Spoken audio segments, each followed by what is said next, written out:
Hello everyone, so today we will talk about infringement of patents and remedies.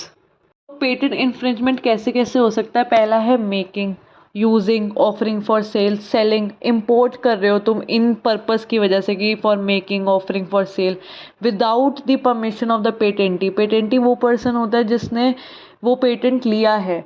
Types of infringement होती है, एक होती है direct infringement और एक दूसरी होती है इनडायरेक्ट इन्फ्रिंजमेंट। तो डायरेक्ट इन्फ्रिंजमेंट होते हैं जब कोई पर्सन डायरेक्टली वायलेट करता है ऑफ द पेटेंट साइड, मतलब सीधा बना रहा है, बेच रहा है, इम्पोर्ट कर रहा है, एक्सपोर्ट कर रहा है। इनडायरेक्ट इन्फ्रिंजमेंट को हम कॉन्ट्रीब्यूटरी इन्फ्रिंजमेंट भी कहते हैं, जब कोई थर्ड पार्टी पार्टिसिपेट करके ये सब काम करे।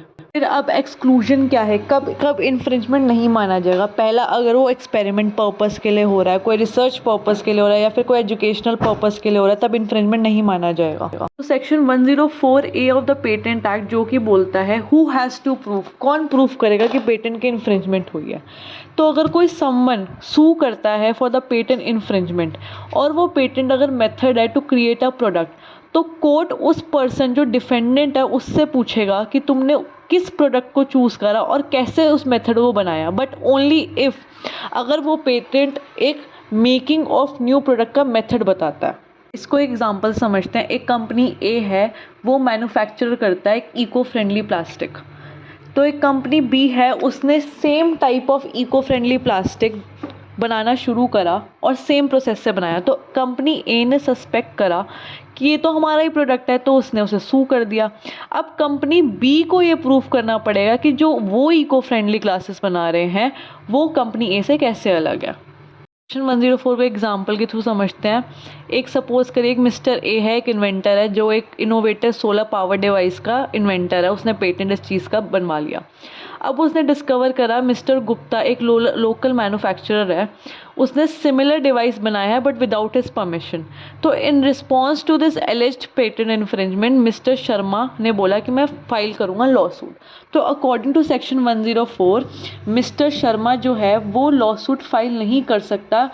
इन्फीरियर जो डिस्ट्रिक्ट कोर्ट के नीचे है उसके इन्फीरियर नहीं कर सकता। अज्यूम करते हैं मिस्टर गुप्ता ने अपने डिफेंस के अंदर काउंटर करा कि claim for revocation of mister Sharma की पिटिशन।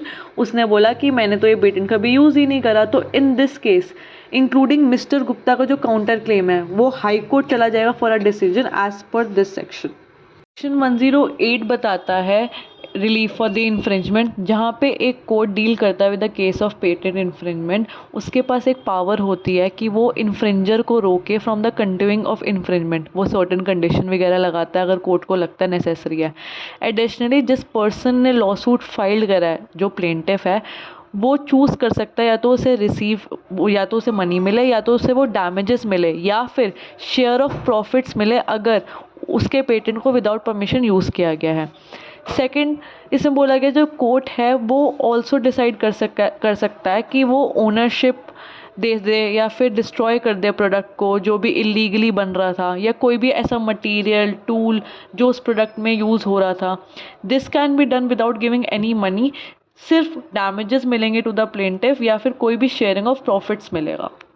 लास्टली एक केस है Bajaj auto limited versus TVS motor company limited. इसके अंदर हेल्ड हुआ है अगर कोई भी suit relating to matter of patent, trademark या कॉपीराइट अगर वो pending for year and year और litigation mainly fought between the parties about temporary injunction, तो सुप्रीम कोर्ट ने बोला है कि फेथफुली ट्राइब्यूनल्स को बोल के कर देंगे कि इनके बीच में दोनों में कॉम्प्रोमाइज़ करा के उसको डिस्पोज ऑफ कर दें। Novartis versus union of India के अंदर सुप्रीम कोर्ट ने रिजेक्ट करते हुए बोला कि mere discovery of existing drug would not amount to invention, क्योंकि उसने क्वालिफाई नहीं किया था of new test of enhance theoretic efficiency. जैसे मैंने आपको एग्जांपल में भी समझाया था इन अर्लियर वीडियो कि अगर तुमने पैरासीटामोल का ही कुछ नया इन्वेंशन कर दिया तो वो तुम्हारा पेटेंट का कोई नया इन्वेंशन नहीं माना जाएगा।